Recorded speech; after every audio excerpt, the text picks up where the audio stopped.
going on there, jerk faces? It's your boy Andy, and you're watching Nocturnal Transmissions, brought to you by the Circle of Jerks podcast. It's our weekly live stream where we talk about news, current events,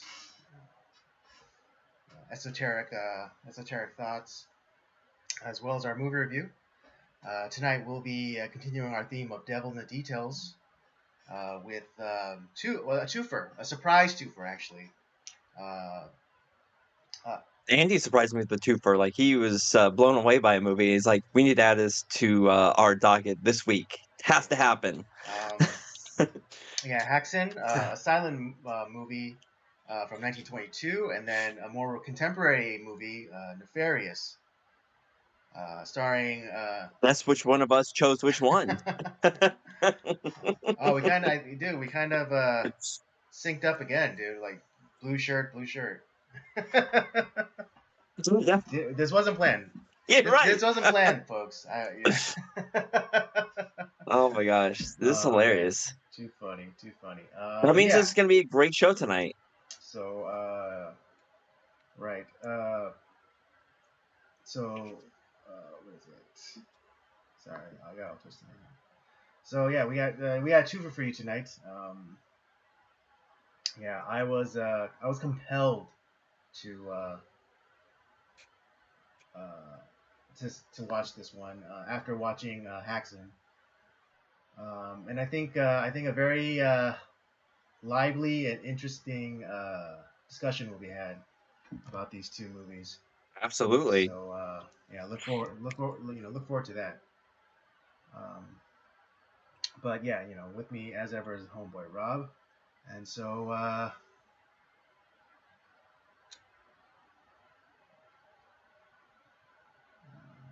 let's get tonight off started.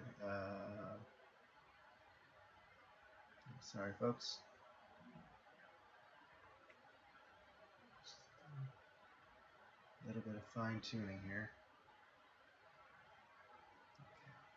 Okay. Anyways. You think I'm okay? All right. Yeah, everything's good. Yeah, just picture, just your the feed for your screen it shrank, so I had to readjust. But we're all good now. But anyways. All right, sounds good. Yeah. Of course, we have topics for discussion. It's it's been kind of a slow news week, and so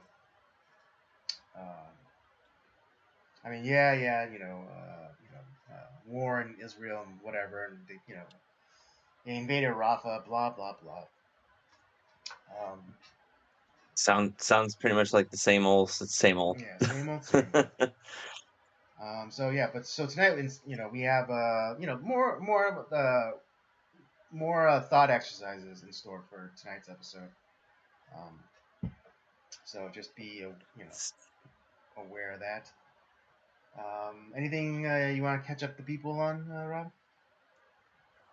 Not too much. We just put out our episode on 47 Ronin, which you and I have done for Cinemigos. I actually ended up coming. So when we rated it, I was pretty low. We were both pretty low on it. This time around, reviewing it, learning about the film, actually came up a little bit, but not by much. It was like I went from a 1.5 to a 2.5. Give it one extra star. But yeah, it was a pretty interesting discussion. We had a good time talking about it, and we got some cool stuff coming up for upcoming episodes. We had some really interesting discussions. So, and Maltese Falcon will come out this Saturday. Yeah, it's gonna be a good week. I just had some time off. I'm probably gonna watch the new Planet of the Apes movie that's coming out, or that's out now. I'm gonna watch it on Monday, so I'm pretty excited about that. I might talk to you about that with you next week. But yeah, nothing too exciting. Just been watching movies, kind of playing games, stuff like that. Been actually, I picked Jedi Fallen Order. I started to pick that game back up again and playing that, and I was like, yeah, it's a pretty damn good Star Wars game. Fallen Order. Is that a continuation of Survivor? So there's a new one that came out. I'm not playing like the newest one that just came out, which is it's a sequel to the game I'm playing now. Essentially, you start off your character. This is right after, pretty much like maybe a few years after the Order fall of 66. the Yeah. Republic. Yeah, after Order 66, and your character is, you know, a Jedi a young A Jedi in Padawan learner. hiding, and yeah, and pretty much like now you and your team are trying to rebuild the Jedi Order, and you're um, right now I'm on Dathomir, so like you know where Darth Maul is Yeah, from, yeah. Okay. and you know so got some cool stuff. Pretty excited to see where the story goes. Cool. Oh yeah, nothing. Yeah, for me, nothing really to update you guys on. Just working, volunteering, and the world goes around.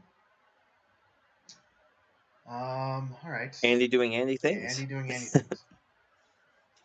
But all right. I mean, since we're all caught up now, let's get into our topics for discussion. I mean, because especially since we have two movie reviews, I think we want to do them. I think we didn't really discuss this beforehand, but I think if I know you, you probably want to talk about this like in concordance with one another at the same time. Yeah, I think that's a good idea. I Yeah. think because these do go together. I was like, as soon as like I was watching Nefarious, I was like, oh, I see why Andy like wanted to choose this one to talk about it this week. So Yeah. kind of Right. And interesting. I never call an audible like this, folks. So I mean, for those of you, Wait, yeah, especially for those of you who've been following us for a while, you guys know I don't like call audibles like this, but you know, yeah, I think it was important enough to make the call. So, and it's also funny that the films are 100 years apart. yep, that's right. Wow, amazing. 101 to be exact, but you know, close. You know, Yeah, yeah, it's yeah. It's right, close right enough. in there, right in this. Let's see. Why don't we start? Let's start with your thought exercise. Okay, let's do it. Yeah. So it was a couple weeks ago. Tucker Carlson, you know, famed or infamous journalist, depending on how you look at him, was on Joe Rogan's podcast talking about, and I forget what like led up to this talking point, but he brought up the point that's like he thinks that it was evil of the United States to drop the atomic bombs on Hiroshima and Nagasaki, and it almost seemed like I'll argue with him on this, where I think what he meant to say is like maybe the celebration of it, or that it was like we think that we were right, and I don't agree with his way of looking at that because I don't. Well, one, I don't think it was anything that was celebrated. I think it was in a list of shitty decisions that had to be made. This was maybe the least shitty of them, just because the casualty, based off of like their calculations, the casualty rate would be much lower. Because if you think about it, if we were trying to invade mainland Japan, they're not going to give up. I mean, hell, after we dropped the first one, they didn't give up. They kept fighting. And the other problem too is you have to look at the time they're fighting too. The Nazis were already building, they had already been working on developing nuclear weapons. I mean, that's why they had the heavy water plants in Scandinavia. They were pretty much there, but just I think we ended up doing enough to thwart their efforts in that end. And if Japan, I don't know if there's any evidence that they were on that trajectory, but if they were, you'd be damn sure that they would have used it against us. I mean, look at what they did in Pearl Harbor, and uh, the Imperial Japanese. A lot of the horrible shit that they were doing on people, yeah, they would have done it. And they also talked about how they wouldn't necessarily want to invade the United States because there's a blade behind every grass. knowing that because we arm our I think you mean there's a so rifle behind every blade of grass. that yeah pretty. Thank you, Andy. Um,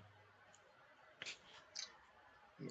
the Yeah. Well, I think so they probably would have used it too. yeah, I think what sparked it was kind of I think they were just kind of talking, not explicitly, but they're kind of mentioning current events and talking about like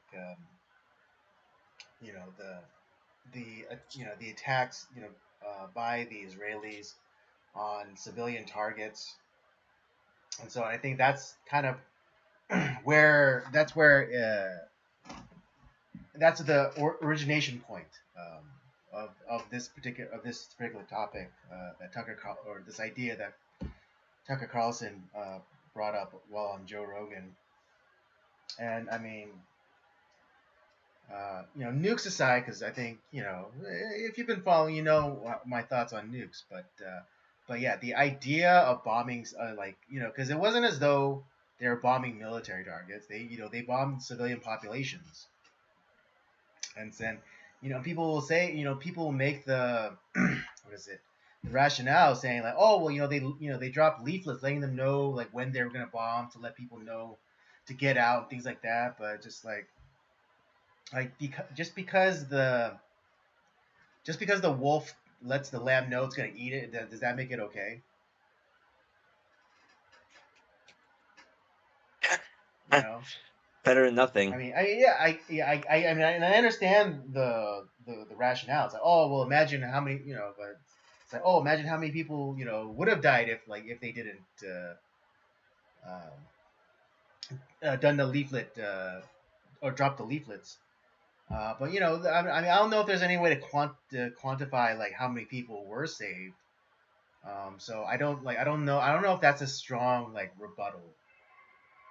Um, I think I think what they were utilizing at the time was based off the amount of casualties they were having in the Pacific Theater up to that mhm, point, and how many soldiers were being lost on both sides, because they had a somewhat of an accurate tally there, and it's if we keep this up, we're gonna lose a lot of people, um, and this is a way to. I mean, but then you also have to think as okay, well, so what becomes was just firebombing them with like more than instead of dropping one bomb, we're gonna drop like hundreds in the say doing the same thing. It's like what right. Well, it's are but both then you get bad into or the question of whether or not, well, the ethics around bombing civilians. yeah. Because I mean, yeah, you could say like, oh well, Pearl Harbor. It's like, yeah, but that was a military target. It's not as though they're doing strafing runs down a suburban street um, during the attack. The attack on Pearl Harbor was very concentrated on military installations, as opposed to the attacks on Hiroshima and Nagasaki. Those are the civilian targets. And so like yeah we Yeah, and then we and then the like I mean, not that I'm siding with the protesters, but you know uh, Israel did lose the optics war. I'm not saying that that they shouldn't have retaliated. I'm just saying they lost the optics war. When you bomb when you bomb schools or you bomb hospitals, and places of worship, and then it's like, oh well, like the like Hamas, they use the those places like human shields. So like what are we supposed to do? It's like, well, maybe not bomb those those civilian targets. yeah. But I'll say this too. This goes back to like, I think we talked about. I don't remember how long ago we talked about this, but the idea that we look so much more empathetically on Japan for dropping the atomic bombs on them, but like we continue to like vilify Mm-hmm. Germany, and it's like we flip those around, like, had we dropped those bombs on Germany instead of Japan, would it be the opposite? Would we be looking, "Oh, those horrible Right. I mean, Japanese, oh, I mean, yeah. If you think of like after the bombing, because 'cause they're doing the right? same No, shit." exactly. I was just about to get there. But yeah, I mean, because of like the sympathy garnered because of the horror of the nuclear bombings, Japan got a little bit of that victim currency, and so like every horrible, atrocious thing that they were doing, um, on their side of the On planet, was just like swept under the rug. Like the rape of Nanking. What's that? What was that experimental unit? The unit, like yeah, 731 or yeah, something like that. yeah, Unit 731. Basically, what the Nazis were doing, but just like the Japanese were doing. They were pushing their, Japanese supremacy, over the land. I mean, my home country's history, is a testament to that. I mean, with the Japanese colonization and the Japanese nearly wiped out Korean as a language because they strictly enforced Japanese rule. And it's like no one was no one was allowed to speak their native tongue. You had to learn Japanese, and Yeah, so yeah, they're and then you had to take on yeah Japanese they take names. on Japanese names, and so yeah, and so like if it wasn't for the efforts of like so certain resistance movement, well, at least not militarily but more culturally, a resistance movement of of certain individuals, um, what is it, keeping alive the Korean language and by printing books and keeping the language alive. Korea would just been it could potentially still been a country, but it was just been kind of like the way America adopted English. Like it would have been like that. Like Korea would just be being Korean, but we'd be speaking Japanese. Yeah, but yeah, but I don't know if, like, there's anyone that would necessarily say, like, they're cheering, like, "Yeah, that was awesome that we did that." I don't think there's anyone that I know of that would say that, like, that's not something that we Mm-hmm. celebrate. I think it was just, like, this is a of all the terrible choices we have that we can make, this is maybe the least terrible of all of them. It's quick, it's decisive, people are gonna die regardless, and this is our best shot at ending this thing.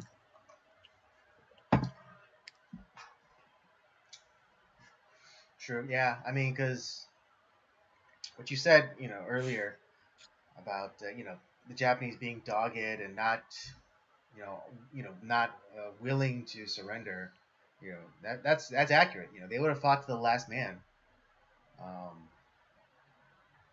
but and I mean, even after the second one, they didn't surrender for 2 weeks. It wasn't until what is it? Russia invaded Manchuria when then they were like surrounded, and so that's when they surrendered. But yeah, but to your point, yeah, no, yeah, I don't think anyone says like, yeah, it's like, oh fuck yeah, deep fried nips and stuff like that. It's like, or deep fried Japs. No Yeah, one, no one's going, no even back one, then, even yeah, back in the even back 40s, I don't then, think no that one was was a like, thing. saying that. I mean, I think there, people were, happy that the war ended. I mean, there was a celebration, and it was Of called, course. VJ Day, Victory in Japan. But it wasn't because it's like we flash fried several thousand Japanese citizens. It's because the war was over. Yeah, and it was just like the way that just Tucker like brought it, it's like almost like we celebrated. It's like no, we don't have like on the days that we drop those bombs, like on like in August, like we're not like, yeah. America, baby. No, we're not doing that. It's just trust me, in a sea of bad decisions, this was the best course of action, and it sucks. Yeah, and You I know, like mean, war yeah, and I think, sucks. yeah, and I think the nukes gave the Japanese an out because they're like, then they could say, then they could be like, say, oh, how can we stand up to this kind of power and like, allow them like to say, to have, save face because again, like, because of like the culture, in in Japan is like they wouldn't be allowed to just like surrender, you know, like Right, especially I mean not everyone um, particularly in like the feudal era, like not everyone was a samurai, but then in the modern age, a lot of that samurai mentality did filter down into their military, particularly amongst their officers, and so like and right, so absolutely. instead of facing defeat at their enemy, they would take their own lives. Right, it's the Bushido Yeah, code, and like, that they fought by, which is admirable. I mean, it is admirable, but man, it's not, it shouldn't be celebrated. Yeah, but it happened. We can't that Pandora's box was going to get opened one way or another. Whether it was us that did it or some other country did it, and to be honest, of all the countries that could have done that, I'm glad it was us, because look at what in the aftermath of both Germany and or the Axis powers falling apart, communism took over, and like, I mean, that was, thankfully we were able to save half of Korea. um but China has been lost to communism since then. um you know and Russia has since fallen. The Soviet Union fell, but it's still a communism still kind of is, or some form of dictatorship still reigns in right. I Russia, mean, yeah, even and like though, yeah, in that I mean, area. just to remind you folks, Ukraine's the just to same. remind you folks that Putin was Just elected at the same time as Bush Jr. Okay, and he's still in power because one day Yeah, he just decided that he wasn't going to give it up, like just like that. yeah, and yeah, that's. I just wanted to get your thoughts on Well, that, I mean, and yeah, because just like everyone says like, oh, well, who's when America gets involved in like certain conflicts, and it's like they always bring up, it's like, oh, well, what, America's the only one, only country that's dropped the bomb like twice. It's like, yeah, only twice. Like imagine, I mean, and again, I'm dubious on whether or not nuclear weapons even exist. But imagine if the Germans did get, the nuke before, developed one before us. oh, They would they would have used it they on were almost everybody. there, They would buddy. have literally used it on everybody. All right, and then yeah, Yeah. Oh and I yeah. mean same thing like yeah, and let's say that Stalinist Russia developed the bomb before we did, or before the United States did. It's like Oh, they they would would have have used used it. it. They would definitely have used it more than twice. Mm. Oh yeah, and that's where. And World War II was the last war where it was a war where we had a plan of action, and it was, we used force to end the war. It wasn't about like prolonging it for Right. 25 years to see like, oh, we're making so much money off of it. uh Korea was kind of like the start of that, like where we started to the politics started to get too Right. involved, Yeah, and and we I think started getting with more it coming into so quick. police actions. Yeah. Eisenhower warned about the military industrial And I mean, what was it complex, like? Yeah, and I'm it pretty was sure. like, yeah, and it was the like, after World War II. That was like the last year that we even had a War Department. It just got rolled. The War Department was supposed to be dissolved, after the war, but it just got rolled over and became the Defense Department. Yeah. And I think that when you look at movies like The Steel Helmet, which we talked about, there is a lot of that idea behind it where you're just lost in this fog of war and it doesn't seem like it's ever going to end. And um, the Korean War did end. It was a fairly short war, though. Essentially, we gained nothing and we kind of lost nothing Right. at the same point. And it's It like was a draw. for It was a draw.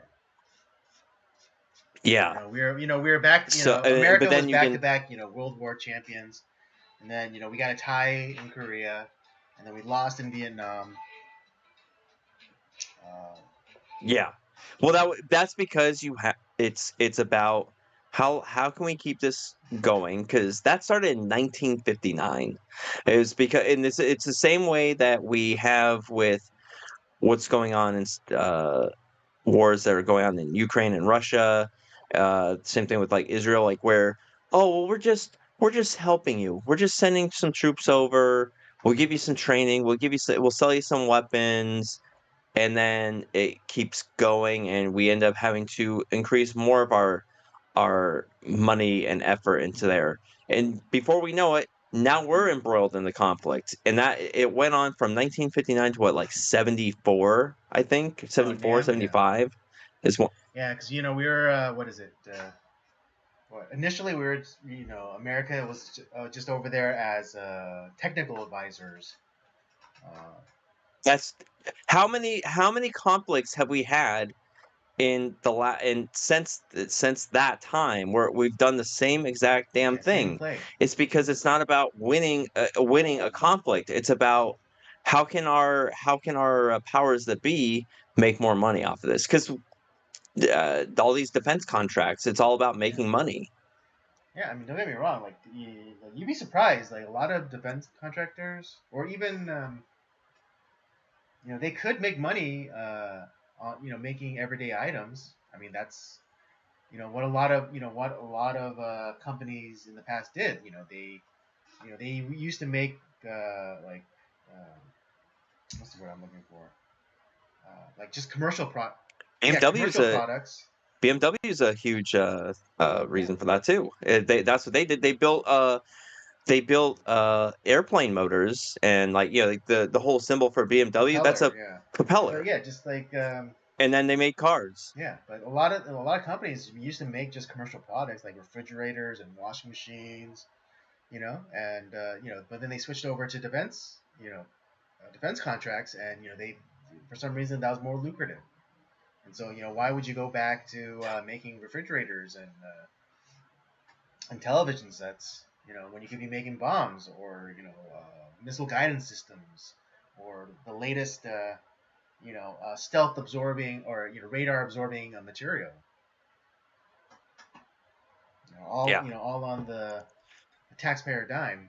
But but I mean, listen, we're I digressing a understand little bit here. you always want to be, yeah, I know you always want to be developing, just so that, maybe we're on the cutting edge, but at the same time, we are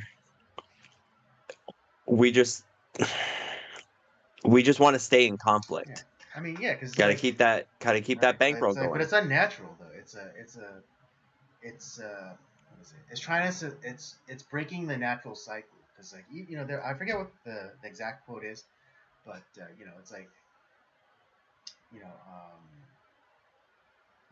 in times of war, the blacksmith is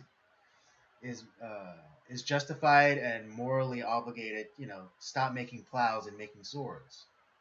And as soon as peace is achieved, then the blacksmith should go back to making plows.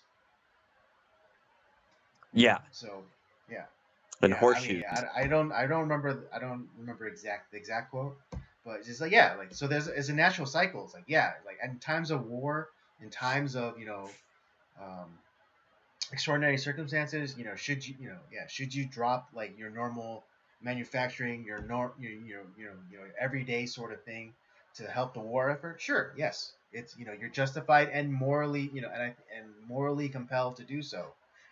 Especially for your nation. But then once the war is over, peace is achieved, what have you, you go back to what you were doing before the war. And like in the example of the blacksmith, yeah, he was making plows before, and then made swords, and then after the war he should go back to making plows. Things to help build back the nation. Yeah, I say I don't like where we're at, like as far as war goes, like in this country. I don't like it. Right. Yeah. Yeah. I mean, Just particularly especially what you because said, like these never-ending wars, where it's like it just there's no real goal objective, and it's just like to keep perpetuating conflict. So to then keep funding the war machine and defense contractors, and yeah, and again, in my it's just breaking the natural cycle. yeah. But yeah, just wanted to get your thoughts on that Tucker Carlson interview with Joe Rogan. Thought it was kind of interesting. Uh, I don't hate it. He can have his opinion. Like I don't necessarily hate him for his Mm. comment. I was like, I just don't agree with them. But I thought it's an interesting thought exercise. And when I think about it, it's like I don't know if anyone actually celebrates that. To be honest, there's no I there's mean, no like special holiday in except for August. Captain Ramsey in Crimson Tide. I mean, I Oh mean, yeah, he was being facetious. He was being facetious.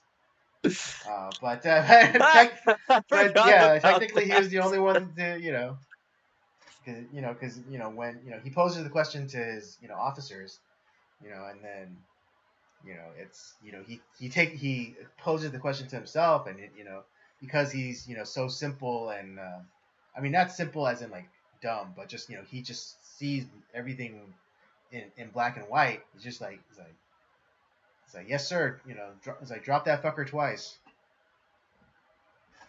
Yeah. Oh, that's right.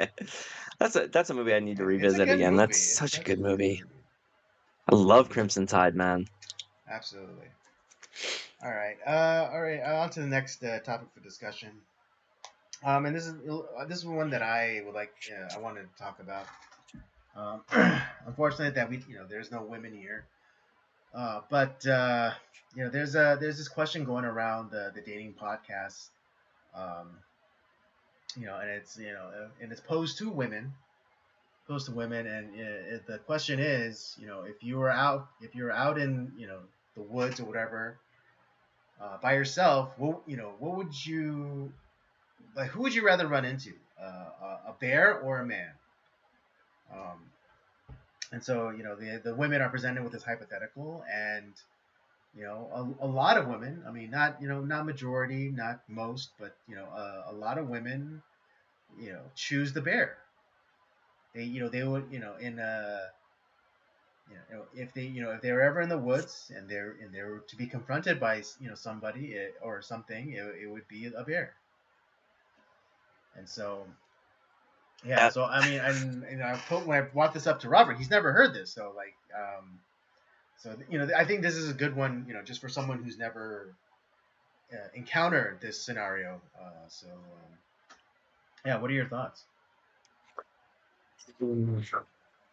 well, it doesn't surprise me that a good chunk of modern women would come to that conclusion just because they're berated with how men are evil and it's a rape culture. Yeah, well, and plus, you're walking in the woods alone, and you come up on some other random dude in the woods. A little weird, I guess, but in this but just based off of like what they know from what they've been told through media and also you know what their gender studies professors tell them about men, of course they're going to choose the bear. But at the same time, they're choosing a more sure the percentage for disastrous results are greater with the bear. Okay. I mean, no doubt, but Especially if that bear is. yeah, but it's just because Once again, maybe women aren't the best decision makers. Did you think about maybe, that? but yeah, I mean, just but this question always like it amazes me because it always shows the like um, let's see what I'm looking for, the propensity of women to overthink a problem, because because then they go into like the nitty, instead of taking the question at face value, then they start trying to parse out little things here and there. It's like, oh, it's like what kind of bear am I rolling up on, or it's like what kind of man is it? It's like It's a fucking bear. Who cares? Run the I fuck know, but away. again, God. it just goes to demonstrate that women are very good at convoluting a very simple thing. Because it's not enough that they're confronted with the choice of bear versus man. It's just like, oh, what type of bear? It's like, is it a black bear? Is it a brown bear? Is it a grizzly bear? Is it a polar bear? It's like, oh, like this. Do you know the difference in that their hunting techniques? What I the know. fuck It's you like, oh, talk? it's Like like, is why it is that is even a a bear question in your riding a head? unicycle? It's just like, who the fuck cares? It's a bear. Just It's take the hypothetical at face value. That's a bear and a man. All right. oh, thank God it's a Kodiak instead of a grizzly bear. Right, like that, like you actually know or would able to know the difference.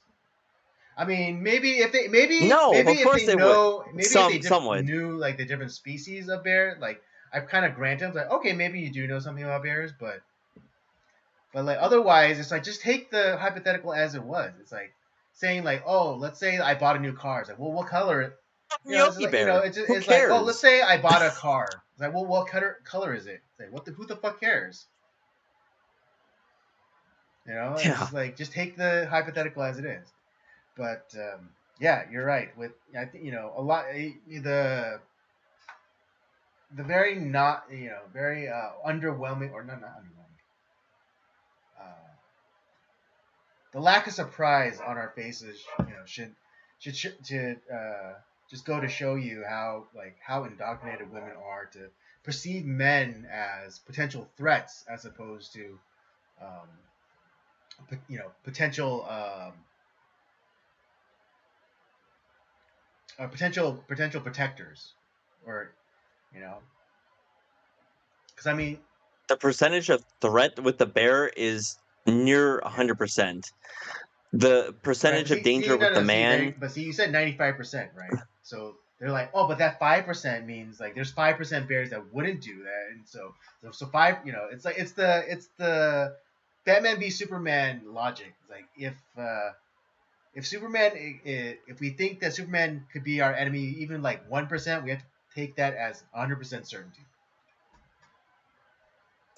yeah, I Yeah. forgot about that. So fuck, that's why that movie sucks because of stupid shit like that. Yeah, Good but lord. that's the logic that women come like you like. I'm not even joking. Like you pointing out, it's like you just admitting like, oh well, it's like a 95% chance that the bear is gonna do you harm. It's like, oh, then that means there's 5% chance that the bear won't. So why are you neglecting the 5% that won't? All good. Then all those women going into the forest, for bears to cuddle are all gonna die, and then we can get rid of all the dumb, insufferable bitches that are in our society. Let's do it. I'm all for this. Let's. You know what? Choose the bears, ladies. Choose the fucking bears. This is why you put yourselves in dumbass situations, and you wonder why. How did I end up here? How is it? It's not. It couldn't possibly be my fault.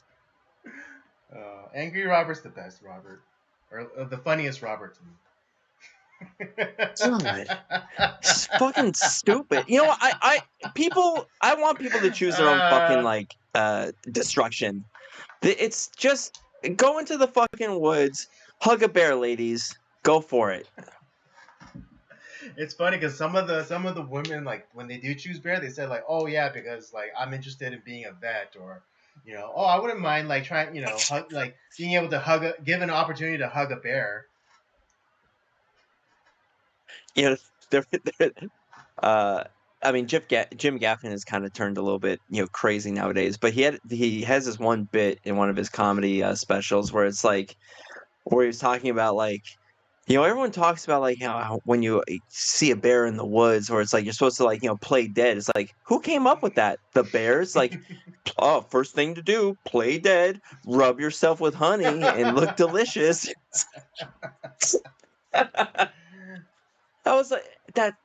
You know what, ladies? Cover yourself in honey and hug a bear, okay? You're gonna turn Yeah, out and I great, mean, yeah, and some of yeah, spectacular. yeah, and some of like like some of the supposed statistical reasoning why they um, would choose the Bears because like uh, they they say that most men, so most is basically 50 plus one. Or they say like, oh, like, if I ran to a man in the woods, it'd be a 50-50 thing if he was gonna like rape me or whatever or kill me. It's like, how the hell do you get that Bears number? like 99%. How do you even get that number? Yeah,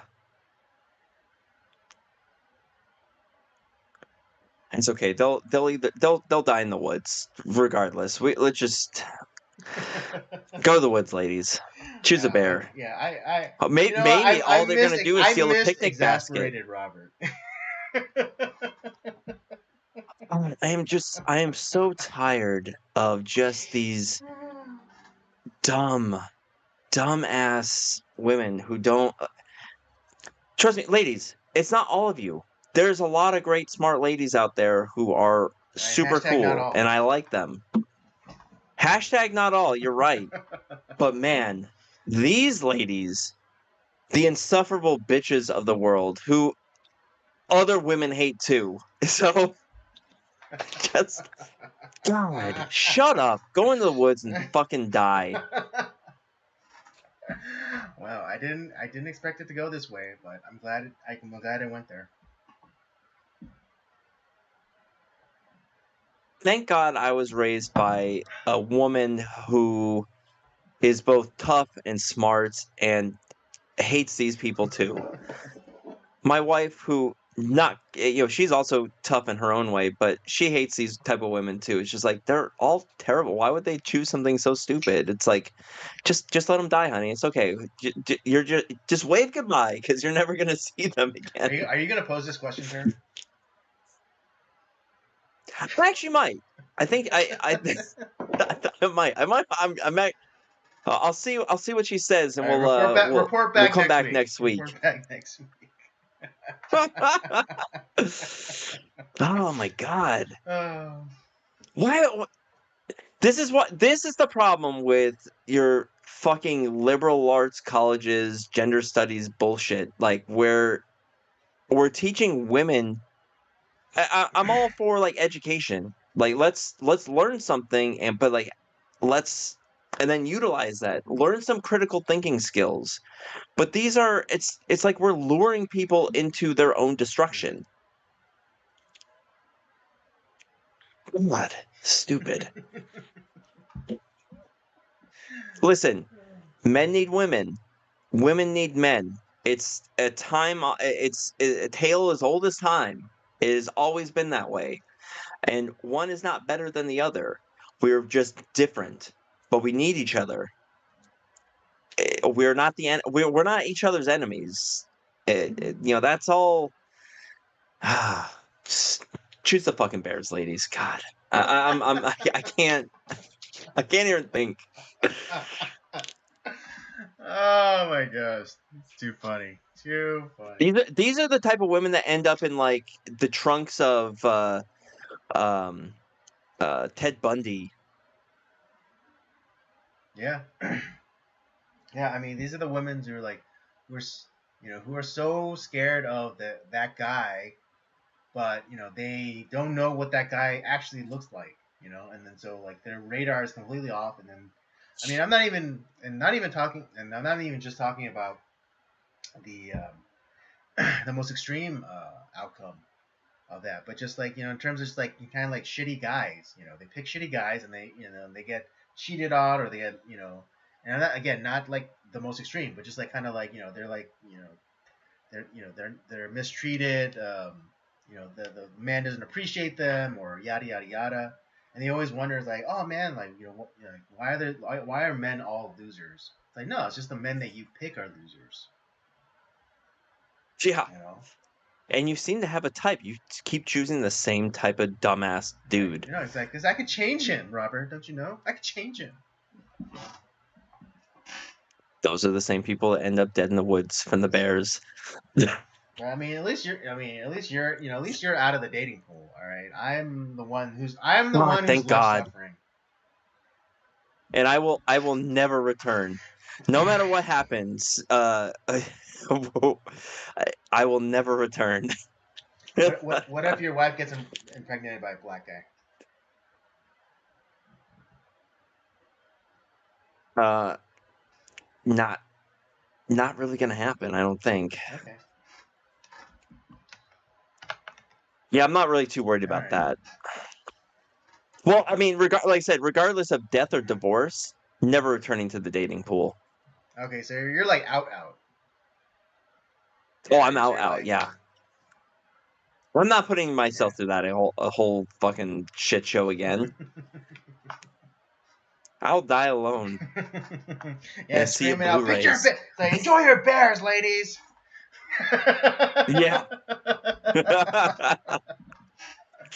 Oh man. All right, yeah. I'm glad. Yeah, I'm glad I was able to bring this to you, and I'm able to glad. I'm glad I was able to get like your. I mean, you always do, but I'm glad I got your unfiltered. You got me riled up, that's all. Actually, you know what? You didn't get me riled up. The Yeah, ladies got me riled yeah. up. This is almost as bad as that time that I trolled you about Michael Jackson. Oh, don't. Oh man.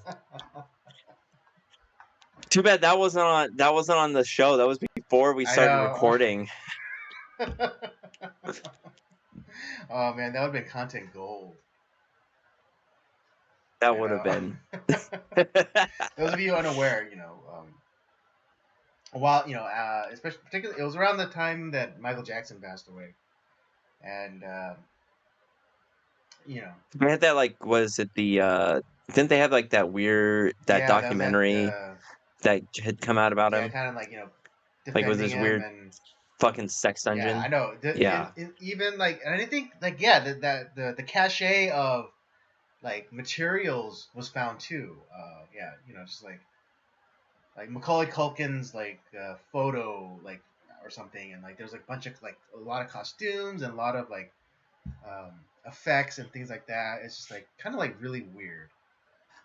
That revelation had come out, and then this documentary kind of like defending Michael Jackson came out, and I mean at the time, I was willing to give it a listen and hear what they had to say, and and just one day before we were, or not, one day before we were going to start the live stream, I kind of brought this up, and Rob just went nuts on me because I was and then because he was like really pissed off, and then so I kind of like played into it, and so I was like, oh yeah, maybe he didn't do it, and then Rob just like went off on me saying like, how could you say that? Like, there's look at all the evidence. I've been fighting people all goddamn day online with that fucking story. Right. Yeah. Oh. I mean, if dude, yeah, like you could, you could you can hold judgment all you want, but if Norm freaking McDonald is roasting your ass, on SNL that you're a pedo, then as far as I'm concerned, that's And gospel. he doesn't give a fuck either, because he like got himself fired from all Yeah, his like shit yeah, about Norm OJ. Macdonald. Yeah, the reason why he should no, like yeah, I think Michael Jackson was what really took it over the edge. It was MJ and Okay. OJ. Yeah, no, but in the sequence. Oh wait, yeah. Wait, because Michael Jackson was before OJ. So yeah, Right. Michael Jackson like Norm got talking to about because he was like mercilessly roasting Michael Jackson on SNL. He used to do the weekend update Yeah.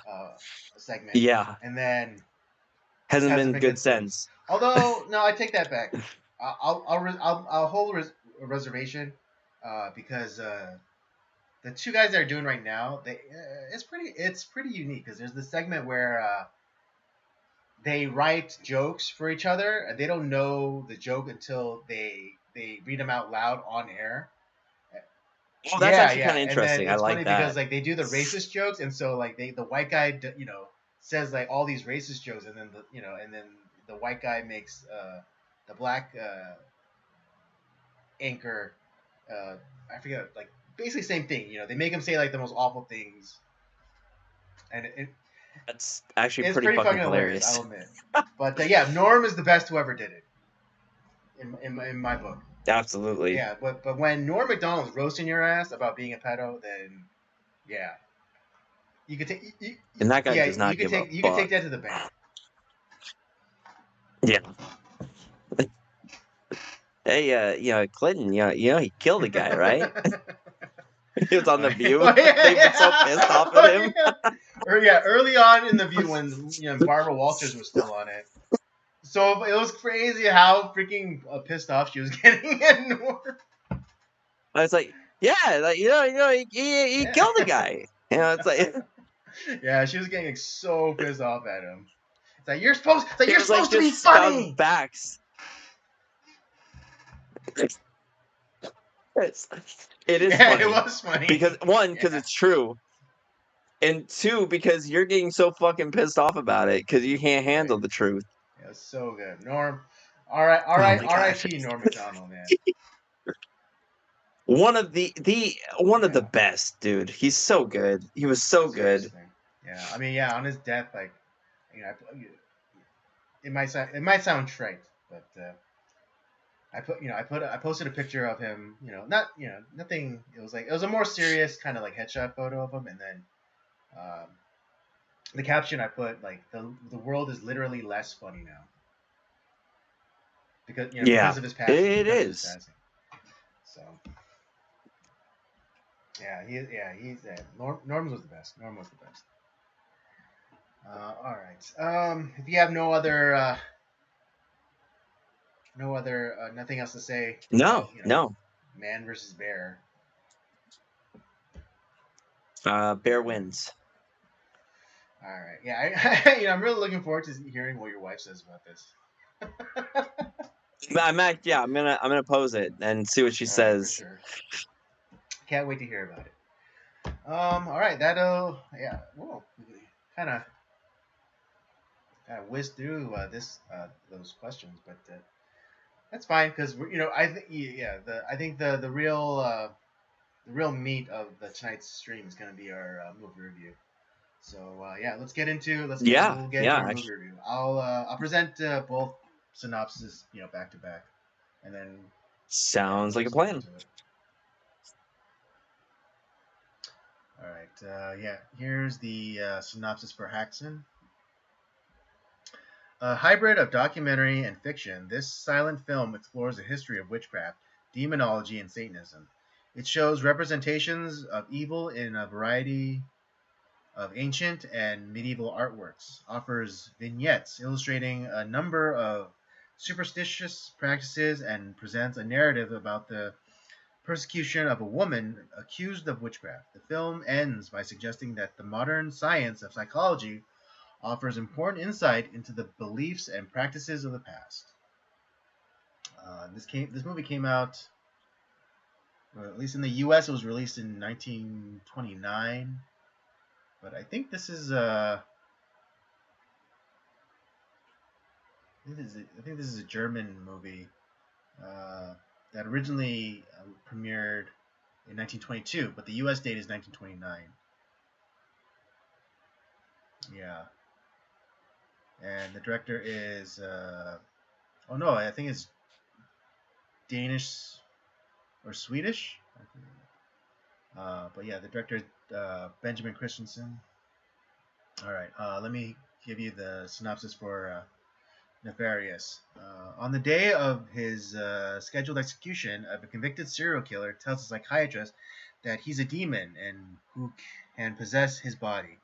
As the evaluation ends, he also tells the doctor that he will soon commit 3 murders of his own. And this one came out. Oh, yeah, 2023. 2023. And it's based off a book, Nefarious Plot, based by Steve Dace.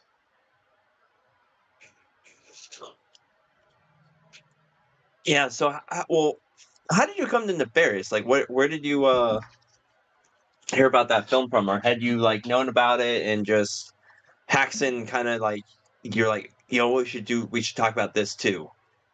Yeah, yeah, I heard about this movie, back, last year, basically when it came out.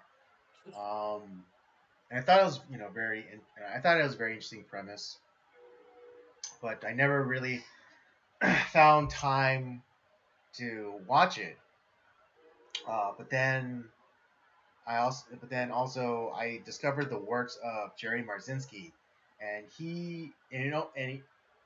I wouldn't be surprised if the character in the movie and potentially in the book was based off this guy. But Jerry Marzinski was once a prison psychologist, and Uh, he a lot at the time, because of science, people, thought that, schizophrenia or whatever, or, people that, were on meth, that did drugs, um, were just, chemically imbalanced. But, Jerry Marzinski, uh, he was like he was one of the first like psychologists to actually listen to these people. Um, and it's funny because like the people on meth particularly, like they all sounded the same, like they all said the same thing, they all used the same like verbiage, and so like it kind of caused attention. So it's like, and so Jerry Mazinski like actually like took time and like talked to these people who were supposedly like schizophrenic, or who were fried because of drugs. And slowly but surely, like the patients would like reveal that, it wasn't them, that it was actually like demons, or the patient would relay messages from the demons. There's a Jerry Marzinski shares this one story where like he was in his office, and like a patient had like gotten to his office at a time when he shouldn't have been able to get to his office. And then the inmate basically tells him, it's like, yeah, he tells me to tell you, like, knock it off. And it's like, what? So yeah, he's telling me to tell you to knock it off. And then he gets whisked back to his cell. It's again like without any, like, again at a time when like the inmates should not have been able to like get to him. Yeah, Jesus, that's it's fucking pretty scary. crazy. Um, so yeah, that's how I Um, came upon yeah, Nefarious. that's because man, I had to say that was a yeah, we'll get into it, but man, what a well, and he obviously with our boy from Yeah, Boondock Sean Saints, Patrick Flanery, dude, hell such an yeah, dude, amazing I was like, job. he Like was spectacular. he nailed it. I think everyone kind of nailed it, like the with the psychiatrist and Sean Patrick Flanery as the inmate. Man, just great. And it just goes to show you that like two people in the room talking to each other can make a Yeah, great movie because that's what yeah. And I Nefarious mean, is. I'm sure this. Yeah, I'm sure when this movie was made, it was like during like lockdowns, and so I'm sure there was a little bit of a thing about having people, like like amount of people that you're allowed to have on set, or work together at one time. Um, and so you might think that a movie where it's just like two guys in a room would be boring. It's like I assure you, it's not. It's very compelling. It's super No, compelling. I mean, hell, if you're a fan of noir films, like this should be right up your alley. But yeah, it's just yeah. But I mean, if this was a this could easily translate to like a stage show, a play. Yeah, I mean, just because Absolutely. like because you don't really, there's not too many places. You're trapped. You're in only one in the movie. You're only in one location really, and that's the prison. And so like yeah, this can easily be adapted to a stage play. Yeah. Um, but yeah, let's well, why don't we start? We'll go. Well, we can maybe like go in between both films just because they do Mm-hmm. connect. But let's talk about Right. Haxan real quick. Obviously, this I brought this one. I was just because we're doing our Devil in the Details month. Kind of I look at what I have because I do have quite a few films now. But I was like, you know what? I've been wanting to watch this, and just because I bought it based off the Mm-hmm. premise, and I was like, well, it's got witchcraft and devils, and I wasn't really sure what to expect. And when I was watching it, I was like, well, there's devils in it. Cool, let's do that.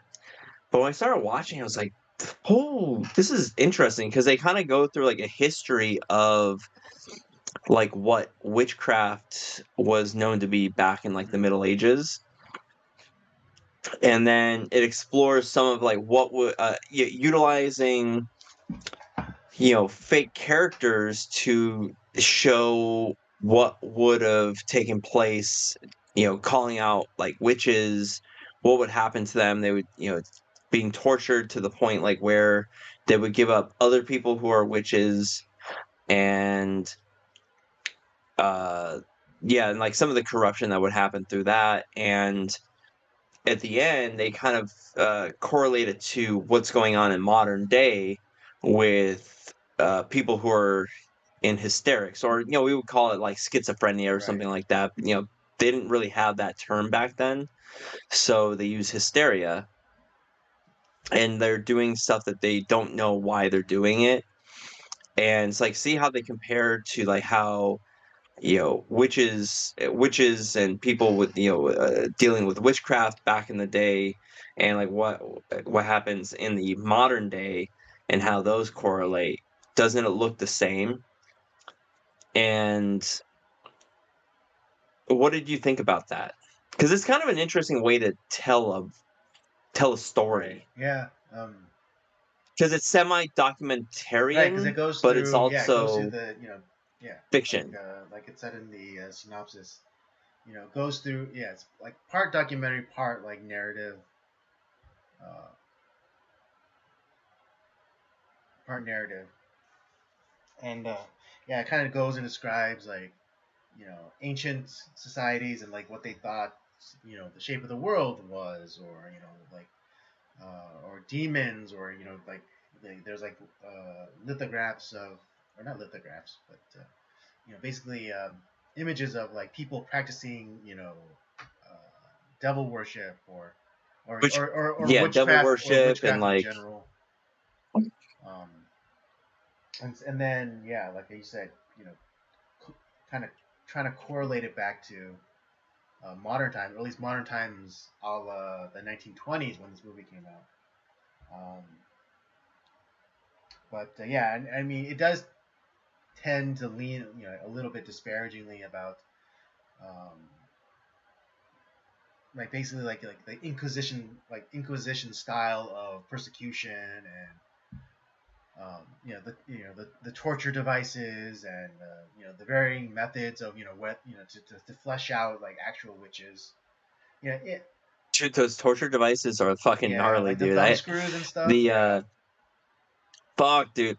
The other one, like where they essentially do what they do in like have you ever watched Misery before Oh with yeah, yeah, Kathy hobbling. Bates Yeah, and yeah, James Caan?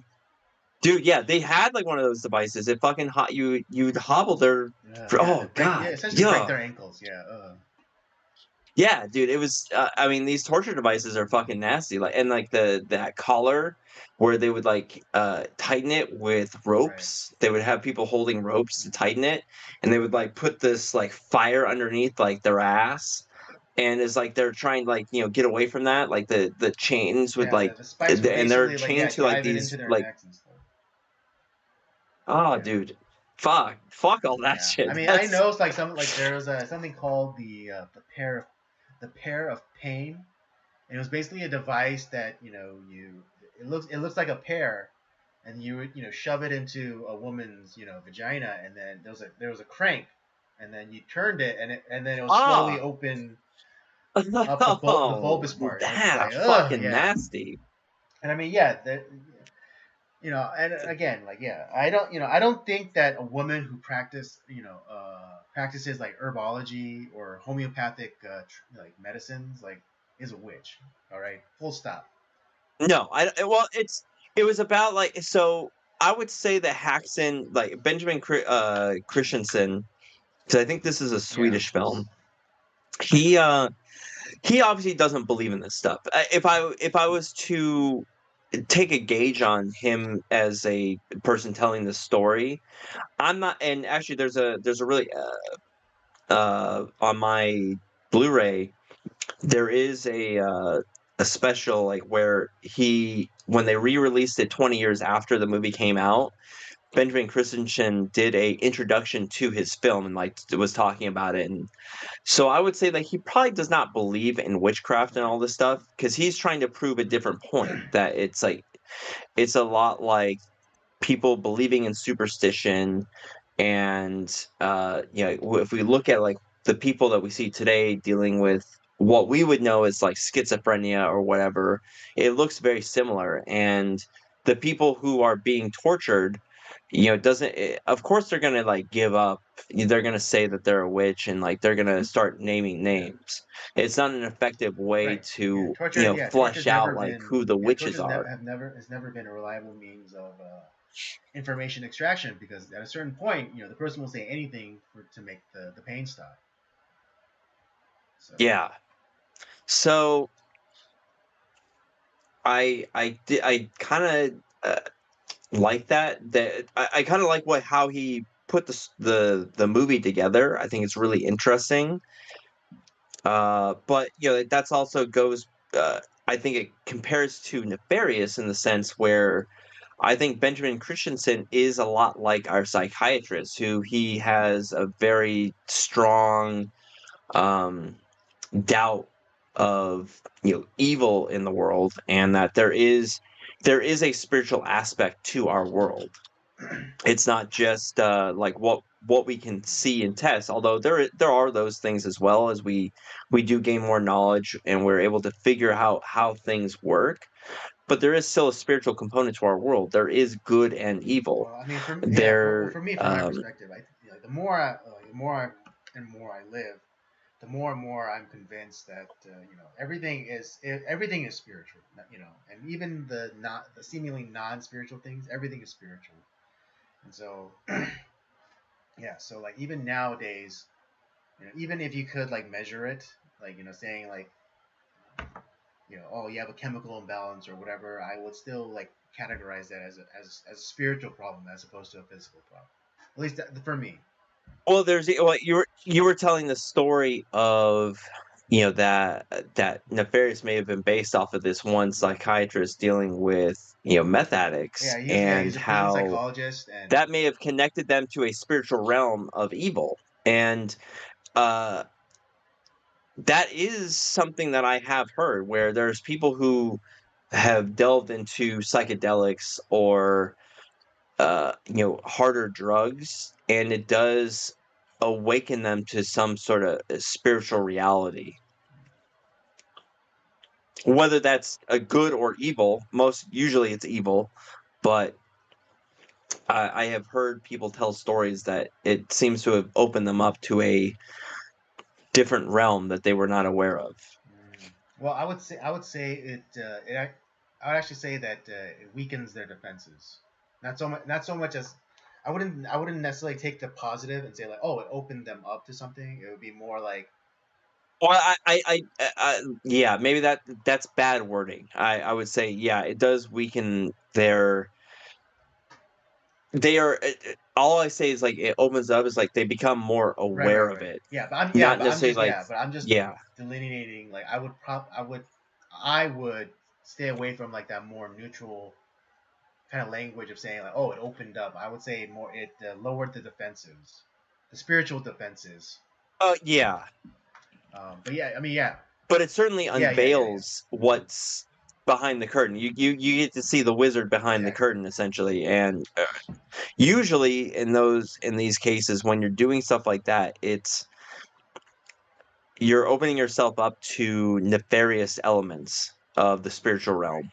Yeah, and I mean, and I've heard like the testimonies of meth addicts and things like that, and they, it's like they all tell the same story.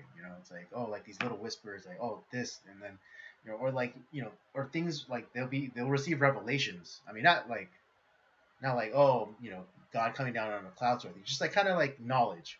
So like I remember you know, one guy who used to do meth, like I guess a demon would told him like to break into a house, but he gave him the exact layout of the house.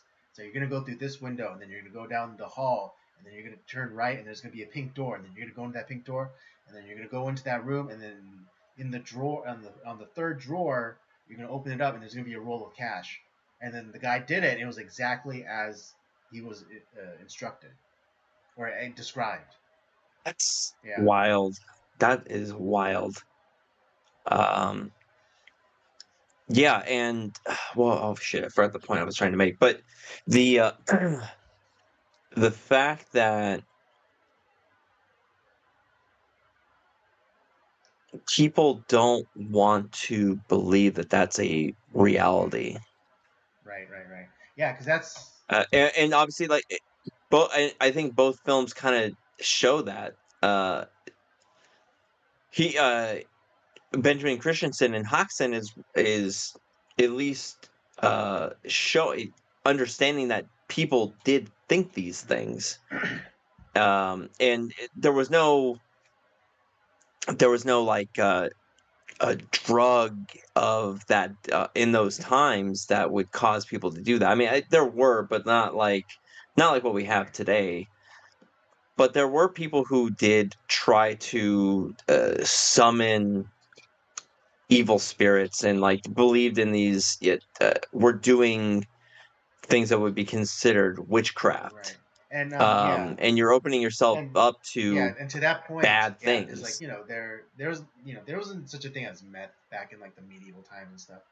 But just like in Nefarious, how Nefarious the demon is describing how he's able to have such free reign with his host. In this case, the character's name is Well, it's because Edward Wayne Brady. he Like yeah, it's like yeah, it it was was a a series series, of yeah, series of yeses. yeses, and like slowly and like kind of like kind of like within if you were to get a sports car, you wouldn't just drop the hammer down and like go like try to go 100, the first time you got her. You would slowly like ramp up to Yeah. going 100 down the boulevard.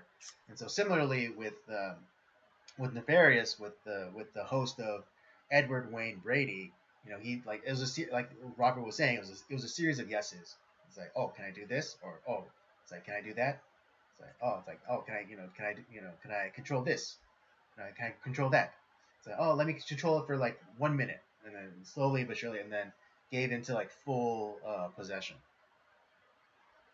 And so yeah, Yeah, because you're allowing those nefarious spirits access to right, your mind, your heart, your soul, yeah, your and so body. That's how people get it's not they don't just like you're not just standing there innocently and they're just like into your body. No, it's a series of doing things that you're giving them access to mm, yourself. That's the point that is being made in Nefarious, and that is true. I mean, we right, and I mean yeah, even um yeah, and then you could even for like Haxan, like you can make the argument like yeah, like there. I mean, granted, there were actual people who would like practice witchcraft and stuff, and so like them like like doing like the dancing or whatever in the woods late at night. That's kind of like the series of yeses.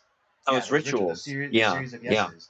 It's like, oh, it's like, oh, so you're dancing, yeah, yeah, yeah. Oh, let me just move your arm like this much, and then so on and so forth until again like full possession. But God, I had to say that the dialogue scene between Nefarious and the psychiatrist Mm. really damning towards society Oh yeah. nowadays, where we because he cuts him down to size where it's like you think you're so like smart and that you've made all these great decisions, you don't even see how we have infiltrated your society and we hate humanity, and kind of breaks down. It's like, yeah, we and what calling God the enemy. And And it's amazing oh because yeah, he it's not exists. that they necessarily hate humanity, but they hate God more, and they know like kind of like in the worst sociopaths, like they know how to hurt somebody by hurting someone the person who they love the most. Yeah, And so like so when demons are able to cause humans to sin or to reject you know God, then that's how they get their rocks off, so to speak, like because they're destroying the thing that God loves. absolutely. And that's it's like, well, we know science, we know this is like, Oh yeah, uh, and it's like, the what is it, the monologue that he goes on about like, oh, like, yeah, we've never been more freer, hate speech is, we've curbed hate speech, we've you and created that one. It's like we didn't even think of that one. It's like that was I laughed my ass. yeah. I was like, dude, But yeah, it's, these supposed good things that humanity has done, and in freeing ourselves from like supposed primitive like superstitions, the psychiatrist character, he lauded those as these great achievements, and Nefarious is over there. It's like, slavery has never been more prevalent. Half of them being sex right, yeah. slaves. So like, oh, like, all Oh, you these must things, be yeah, so all proud of these yourself. supposed accomplishments that the psychiatrist like lauds as like these great milestones of human progress, and it's like Nefarious is just there laughing in his face, saying, Black basketball stars making $30 million. Decrying racism and yeah, slavery. while they wear the Yet the shoes, shoes that are slave labor. made by Yeah, so slave yeah, it was labor. great. Very, and that was like, oh shit, this movie definitely Yeah, went there. yeah. So just like, yeah, Nefarious was having good, like, all those lists of achievements. He was just laughing his ass off at this guy, saying, "It's like, you really think you're free? It's like, you really think like this is like good? These are good things? Like you're so you're so what's that thing when yeah, you're high on your own supply. That to think that Yeah. that all these things are good things for humanity. Oh, you worked within the law, but you still killed your mother, Oh right, yeah, and yeah, it didn't hurt yeah. that she was worth $4 million. Right, because yeah, in the beginning of their engagement, the psychiatrist and the demon Nefarious, he says that, oh, like, before you leave this place, I'll have you commit 3 murders. And it's like, to any rational person, it's like, what are you talking about? Particularly those who, well, this because the character's an atheist, so like, it's really funny because I've been watching a lot of these debates between like atheists and stuff, and like, where their objective morality comes from. It's like, if not, if they themselves are not the ultimate arbiters of objective morality, if it starts with them, then there can be no such thing as objective moral reality, because then it all becomes someone's subjective Yeah, opinion. Uh, yeah, and so exactly. like, Yeah. yeah, so him, hearing this, saying that he's going to commit 3 murders, is just like ludicrous to him. But then when he starts breaking it down, it's like, yeah, particularly like the first one was his mother, who people call euthanasia or dying with dignity, but and like, again, the cope is that, oh well, I did it all within the bounds of the law. I would, it was all within, all acceptable under the law. and then and then to that he blasts back, the basically the like the Satanist doctrine is like, do as thou wilt, that'll be the whole of the law. Yeah. And then the second one is, his girlfriend gets an abortion. And that was the most and chilling. he's that one kind of freaks him out a little bit because he's like, how the fuck did you know that what she was doing at what time? Because all the timing worked out, and he's like, there. How did you know? Right. Make it make Yeah. sense to I mean, me. particularly like when he was like describing, the ancient Moloch like cult, and like the statue with the palms, like he's like superheated, and then like the baby's like rolling off into the fire, and the pounding of the drums, and then him doing the countdown to the psychiatrist child's abortion. Man, that was so chilling. Metropolis kind of talks about that too, with like Yeah. Moloch and like people being sacrificed to, this horrible And god. yeah, just like this, the countdown was the one that chilled me. I was like, oh shit, the Dude, countdown. Yeah. that scene was fucking crazy. Yeah. And it freaked the psychiatrist out too, because he went and like he's like, I gotta make this phone call. I gotta see what's going on. Right. And And yeah, the girlfriend went through it. Yeah. And then of course the um third one is of um, the inmate, the host body, Edward Wayne Brady, which because he was there to make an evaluation whether or not um, Edward Wayne Brady was he sane was sane enough or to not. stand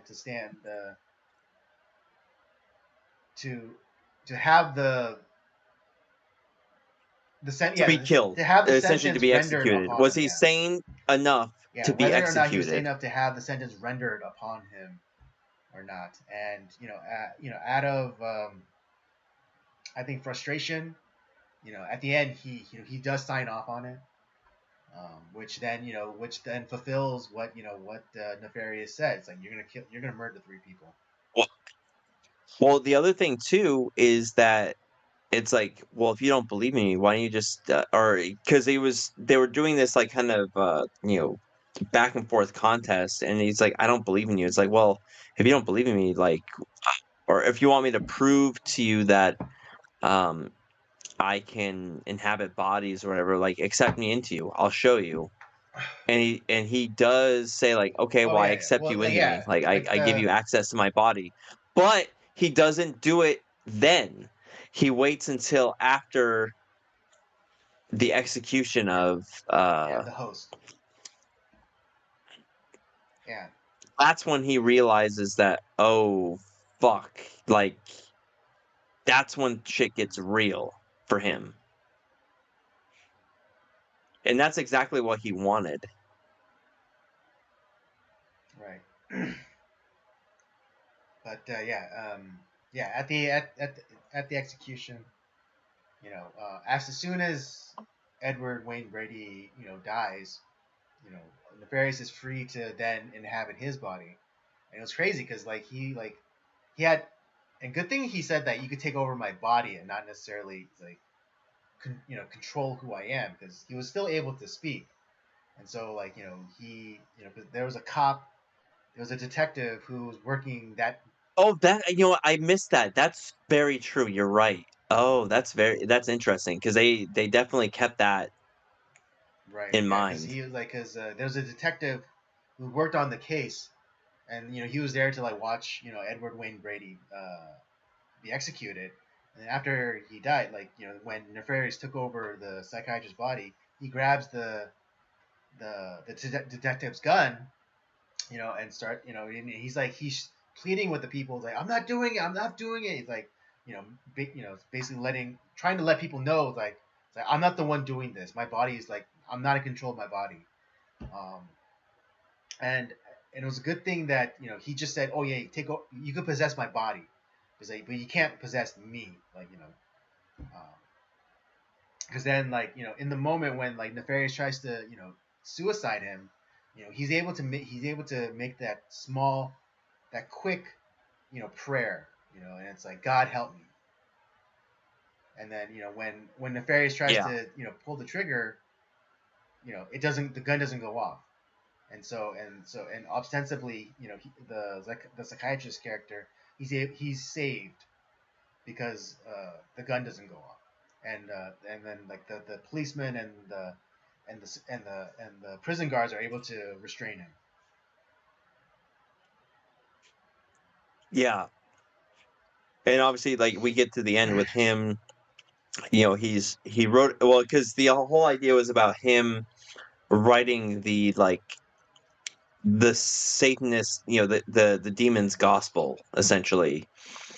But he doesn't do that. He writes a book more of like a warning Right. Yeah. as to like what Yeah. the plan The is. psychiatrist character, he edits the book, so it's not a glorification of the darkness or of Satan, but it's a warning to people.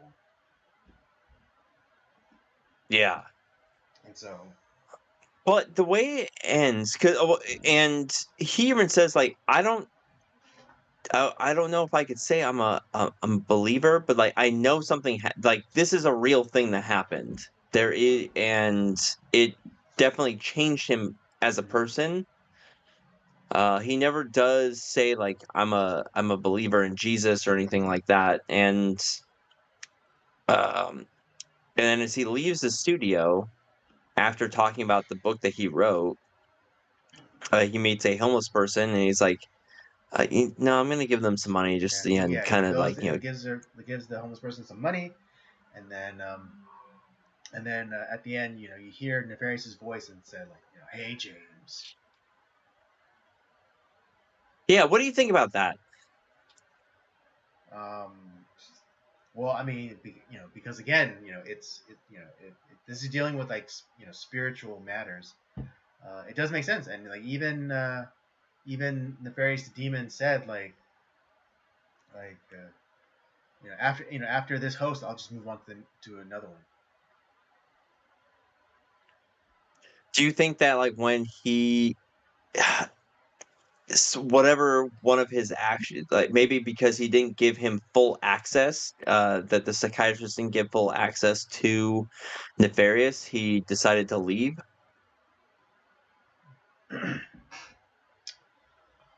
um,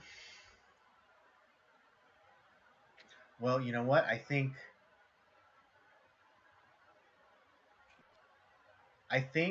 that that's quick, that small prayer that he utters, like in the viewing room of the execution chamber. I think that one prayer was enough to save him. Not like salvation wise, but it was enough for To expel yeah, Nefarious? yeah. Because again, Interesting. like even the character admits that that he's not a Christian, or he's not someone who believes in God, but like he knows that something happened to him. Um, His yeah, eyes are open to something more than just what he can see in exactly. front of him. And so yeah, so I think yeah, that even that small prayer of saying like God help me was enough to be like, okay, like this guy, it was able to like re-engage the defenses, as it were. As we were talking about, demons like doing the the series of yeses to slowly gain control over someone's body. I think that was enough to be like, to expel the demon from his body. Yeah, and it's funny in a funnier way. If you've seen from Dusk Till Yeah. Dawn, right? Yeah, it's like where Seth Gecko, where he's like, if those things are from hell, that means there's got to be a heaven. And it's like I want to. It's like Yeah. my whole life has changed based off of like these fucking vampires like attacking me. And so I mean, that psychiatrist will never be Right. the same, just because he knows that there's this evil Mm-hmm. force that took him over, and maybe eventually he does cross Mm-hmm. over to that point, but like it's like if if there's a hell, that means there has got to be a heaven, and there's got to be something more than what I believe, Hmm. and that obviously takes some wrestling, Right. but he wasn't there at that Yeah, and I point. mean, yeah, it's every faith journey starts with a single step, and I think, I mean, if I'm to timeline hit, this character's future, then yeah, I think eventually he does become saved, like in the eternal sense. Yeah. Uh, but yeah, like, what was it about Haxan that like really got you you wanting to connect these two movies? Like, with there obviously because you were saying it's like, oh, yeah, this really does connect with Yeah. Haxan. How did you connect those two, Andy? Oh, I'm just curious about how you Well, connected I them. mean, I see why you paired them yeah. together, Well, I'll but just explain.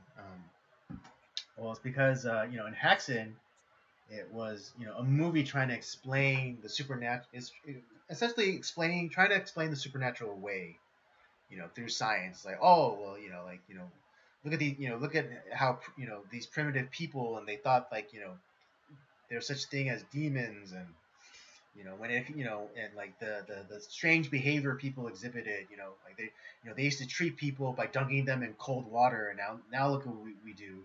We have like the exact same treatment for like people with hysteria, and look how like this person is acting in the past, and look how this person who is diagnosed with hysteria and how similarly they act. So they're that there's nothing that that can't be explained away through material science essentially. And I think I mean, and I'm not trying to accuse the director of anything, but I just thought it's particularly as I've gotten older, and the more and more I experience life, the more I know that the more I know that there's more to it than to borrow a line from Star Wars. Luminous beings are we, not not this crude matter. Um, and so it's we're not merely just these flesh suits that we got on. And there's more to this world than what we can see, touch, taste, and hear. So yeah, these movies are kind of like flip sides of the same coin because you have one movie that is trying to debunk some of the spiritual aspects that have occurred, whereas one is trying to debunk kind of like more the scientific understandings of things and like how we have done such a great job in explaining stuff away, and we think that we're so great, yet at the same time all of our actions and decisions have led to exactly what the demonic realm has wanted us to do in a way like in the way that they broke us away from what is good. right, exactly. So, and I mean, yes, of course, So it's we're coming at this from perspective of Christians. So yeah, we do know that there's more. I mean, to quote the bard, there's more things in heaven and earth than are dreamt up in your philosophy. Um, yeah. so we know that that there is another realm. We know that there is there's a heavenly realm, and there's a realm of there's another demonic realm, and it's not that God sends us there. It's more that we choose it. It's a It's a series of series of yeses. yeses. On both sides. We can that it's one of the few decisions we can actually make. Actually, yeah, that's a good It point. Really quickly, it's really interesting because how the demon Nefarious describes his eventual possession of Edward Wayne Brady as a series of yeses. Um, in the reverse, the psychiatrist James, he begins his series of yeses first. First by saying, "Oh God, help me," accepting that there is a God. He's taking the first steps. Absolutely. Yeah, it goes both ways. It's like we can make a series because that is one thing that we are given as humanity is free will to choose. We can choose evil or we can choose uh goodness. And if we can give access to demons or we can give access to Christ. So, yeah, Holy Spirit. Because we do have to make a decision at some Yeah. point. Right, because And just because yeah, because you can't and just just because you haven't yeah, chose, you yeah, can't just you can't be saved by someone else's faith. Like, if you're, if your parents are saved, their salvation doesn't, transfer to you. pass Yeah, on to you. It's not genetic. it doesn't pass on to you. So The the other thing too is just because someone doesn't necessarily choose, they haven't chosen Christ yet, also doesn't mean that they can also be automatically demonically possessed. right, They are more because I think that Nefarious brings up a good point is that you still have to allow that's evil spirit into right, your life, whether it be through whatever different means that there are available to do that. But just because you haven't become a Christian yet doesn't mean that you are, you're just full of demons and you right. need to, Because yeah, yeah, because there are some people that believe that. It's yeah. I just mean, that Nefarious was able to watch James, the psychiatrist, and observe him, but he was never able to possess him. Up until that, the last exactly, moments. yeah, And exactly. James was, he professed to be an atheist. Not believing in God at all. But even with his, It yeah, wasn't without, possessed. even though he professes his atheism, that wasn't a green light for the demon to just possess him. Yeah, so kind of an interesting way to both movies approach this in a very interesting way. I I applaud it. I think Haxan it's an interesting movie. Uh, One, the restoration on it for this is over 100 years old. Mhm. It looks amazing. The restoration that they did. I think it's an interesting way to tell a story. Mixture of documentary slash Yeah, narrative. you know fiction, yeah, narrative, and then Nefarious is such a very interesting way to go about a kind of a theological slash philosophical argument. It's a little bit like the Screw Tape letters in a Mm-hmm. sense, kind of come to life in a more modern Right. lens. So uh, I like that aspect of it too, and it's just good acting. Like it shows that you can two guys in a room having a discussion can keep you on the edge of your Mm-hmm. seat. Absolutely. Yeah. Although, Um, although I so was a yeah, little I heartbroken when, in Nefarious, when, when the guard came in to take his, final meal request, and he orders a, double bacon cheeseburger with, a milkshake, and then Nefarious comes in like right away. It's like, you know what? No, never mind. I don't want anything. And then like at the, yeah. and then just before he was about to be executed, he asks, the actual Edward Wayne Brady asks, where's his cheeseburger? And then the guard, looks at him and is like, what are you talking about, man? You told me you didn't want anything. And just like, oh, like this. Oh yeah, that was like, oh Yeah, like he can man. even like even Well, I yeah, mean, but he can have one thing. that's what Nefarious does to does to Mm-hmm. that guy. He will put him in a situation to inflict Mm-hmm. pain, and then when it's like comes time for the pain, Nefarious leaves him and allows him to experience like all the horribleness, and then he'll repossess Right. him again. Yeah, I mean, similar to like, I forget. James was like kind of being uppity, and then he like broke the host's finger. Oh, dude, So that yeah, was gnarly. fucking Yeah. gnarly, dude.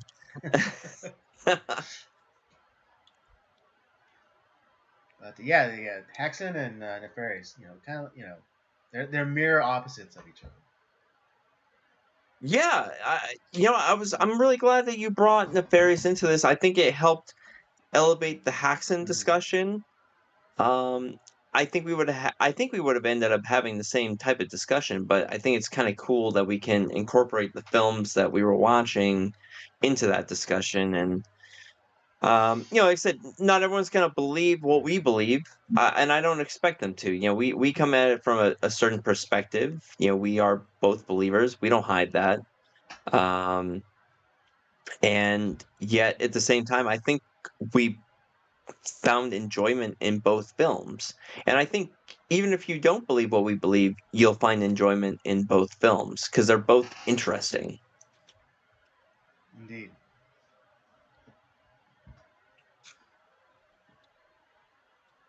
But look, do you want to get to our ratings unless there's any final No, thoughts? yeah. Let's give our ratings. Okay, cool. What do you think of Haxan? Where are you at? Where do you land on Haxan? Hmm. Haxan, I'm gonna give it three. Solid three. Solid Solid three. three. I mean, Um, I'm digging it because the fact that it's a silent film and like a lot of I wish there was like an audio track to just kind of help with like the expositional part of it. Um, Instead of like having like what was it called again? The dialogue card. the Yeah. dialogue cards. I will tell you that you may. So I'm gonna let you know that on both the Criterion streaming service as well as the Blu-ray, there is. So it's a shorter Oh, there version. is an audio It's track. and it's called Witchcraft.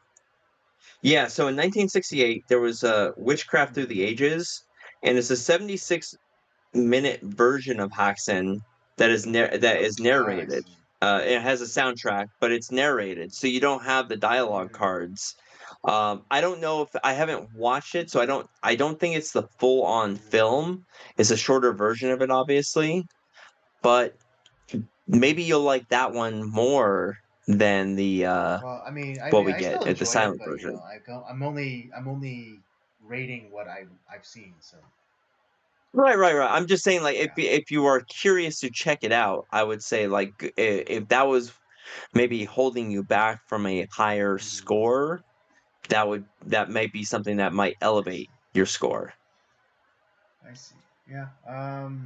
But yeah, I think for now I'll hold to my solid three for Haxon. Yeah, I'm actually with you. This is my first time watching it. I want to watch some of the extras and everything. I like it just because it is unique. It's a It unique is. way to It tell a is. It is. story. Um, I love the restoration, and I mean, I love Hmm. silent films. This is not my favorite of the silent films, but I find it fascinating. I think they did a great job. It's just interesting, and it's a very in a lot of ways, yes, it's old, but in the same time, it's also very modern because you were always trying to explain away spiritual matters into like, oh well, we're modern people, and the more we learn about science and technology, it's like, look how stupid these primitive people were. And but they also, like, I also noticed that they try to explain the past, and like, oh, look how dumb these people were, how could they believe this Right. shit. Whereas, like, honestly though, yes, did they believe different and weird things? And like, yeah, obviously, but at the same time, like, these people were not dumb. Right. Yeah. I mean, if you want to even take it back all the way to antiquity, like the burning of the Library of Alexandria, like who knows, like what knowledge we lost. Um, Oh God, yeah, I know. we could have had like the Industrial Revolution like 500 years before it happened in actuality. That's the thing. Like, man, You know? that would be interesting to see what was actually Yeah, in because that a lot library. of a lot of science, like the principles of steam power and stuff, that that was what was known to the ancients. So like imagine if they were able to develop and experiment, like who knows, like we could have had the industrial revolution 500 years before it actually happened, and again, like we could have been like us as a species could have been more advanced. Yeah, if time travel was possible, that would be I would want to travel back to see what was in Yeah, in that library. that Yeah, fucking library. don't forget to bring your Google Translate.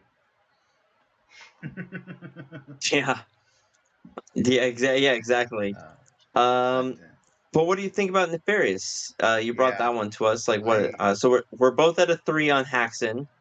What are we at on I really Nefarious? liked it. Where Andy was Yeah, your film? um,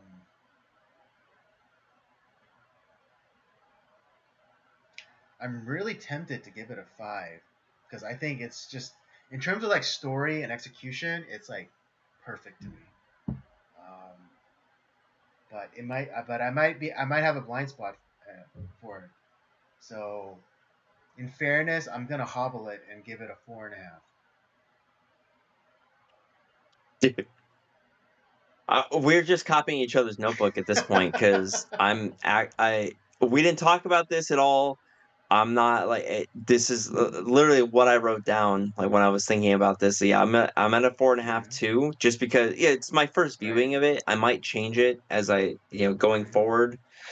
Um, it's two guys in a room having a theological Mm-hmm. discussion, but it's also very interesting at the same Yes. time because I'm uh, like I said, it felt very much like the screw tape letters. That is what was in my mind And I mean, as yeah, I and was I know the watching this. author of the book.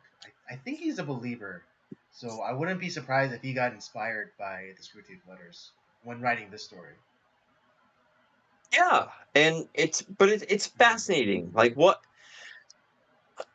there and you put yourself in the place of a guy who's an atheist essentially, but he's having a it's not like he's having a conversation with an Mm-hmm. angel. No, he's having a conversation with not necessarily Satan himself, but one of his Mm-hmm. minions, and it's like, of course you wouldn't believe, you fucking idiot. Like you don't even know what you don't know. Like and because of that, you're targeted for a reason. It's like you're the perfect vessel for what I want to do in this world. And there's a it's a fight without the guy doesn't even realize he's in a Right. fight. And it's like that's why you're losing. Such a such a great idea for a fucking Mm-hmm. story. Whether you believe in it or not, it's still an interesting story. That's what's cool about it. And it's tense because you're like, how the fuck does this guy know about him? And we don't. It doesn't go into the past and figure out like how this guy has been systematically targeted by Right. I mean, because Nefarious. yeah, it's because the reason the how is already explained. Because like if he's a demon, then that's how he did it because he's a demon, and You're right, but like he's not there is no yeah. time There's no time frame. frame, but then there's also he's not constrained by material. So like he's not merely just in he isn't merely in um, the the host Edward Wayne Brady, all the time. Right. He can come and go as he pleases, and so like he could like Yeah. disembody and like observe uh, James the psychiatrist, and know everything about him. Yeah. Cool fucking story. Really good movie. Uh, both movies are worth checking out. One's Haxan's on the Criterion streaming service, or you can buy the Blu-ray. Nefarious is on Tubi right now, so easily accessible to everyone. And yeah, watching them, back to back, I think is pretty cool. One that we did not put on our list for this month that also I think would be interesting to throw in there is The Witch from the Robert Eggers' first film with Anya Taylor-Joy. Also very relevant to these two films, which is kind of like to be honest, it's a mixture of these two films because Robert Eggers does this thing where he creates a universe in which these things are real, Right. whether you believe them or not. In in the world that he creates, it's the mythology is real. So kind of and it deals with like the stuff that we're talking about in Haxan, like the lore of witchcraft and the old ways. And it's like, wow, I'm literally thinking of the witch when I'm watching Haxan. It just they're and I'm sure Robert Eggers watched this film and created the movie based off of some of the stuff out of there. But really cool stuff. All right, folks, there you have it. That's our review for Haxan and Nefarious. For Haxan, both Robert and I give it a 3. And again, for Nefarious, we both give it a 4.5. Definitely movies to check out.